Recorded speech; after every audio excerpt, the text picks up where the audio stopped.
जहां पूरी दुनिया का ध्यान पश्चिम एशिया के युद्ध पर है, वहां अमेरिका ने एक दूसरे छोटे देश क्यूबा के साथ कुछ नया ही करना शुरू कर दिया।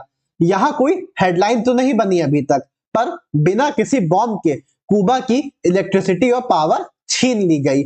पढ़ते हैं कि एक के बाद एक लड़ाई कैसे अमेरिका को एक नई लड़ाई शुरू करने के लिए इनकरेज करती है।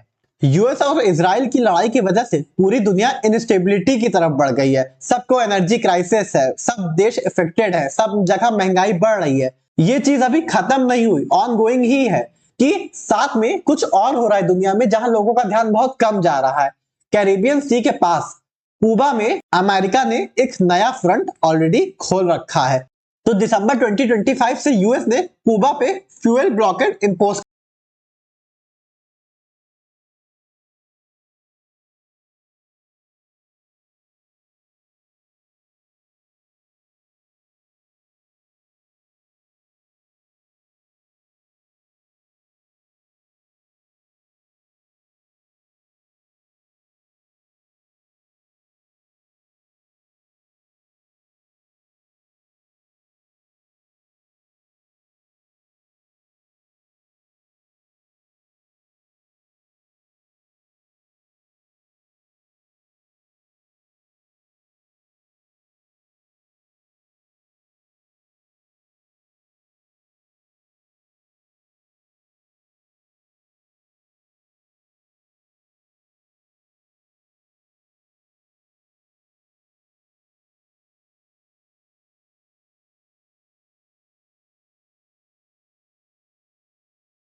फ्यूल ना पहुंच पाने के कारण क्यूबा में 3 बार पावर ग्रिड फेलियर हो चुके हैं।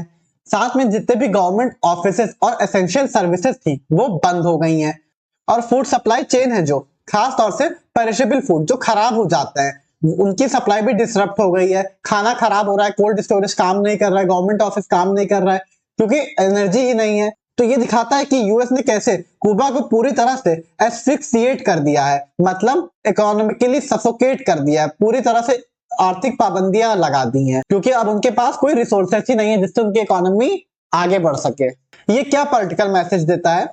यूएस लीडरशिप ने कहा है कि क्यूबा अब अपना अंत देख रहा है और उन्होंने ओपनली इस चीज को कहा है कि हम क्यूबा के ऊपर कंट्रोल ले लेंगे। साथ में क्यूबा को कहा है कि आप जल्दी ही डील करें, नहीं तो देर ना हो जाए। उन्होंने पहले भी क्यूबा को लेके काफी कंट्रोवर्शियल स्टेटमेंट दिए हैं। जब वेनेजुला के प्रेसिडेंट को उठाया था तो उसके बाद कहा था अब अगला नंबर आपका हो सकता है। तो इस तरह की बहुत सारी कंट्रोवर्शियल स्टेटमेंट क्यूबा को लेके चल ही रहे हैं। अब यूएस और क्यूबा के बीच टेंशन कैसे स्टार्ट हुई? तो 1960 में क्यूबा में क्यूबन रिवॉल्यूशन हुआ था, जिसके बाद जो यूएस की कंपनीज थी क्यूबा में उनको नेशनलाइज कर दिया गया था।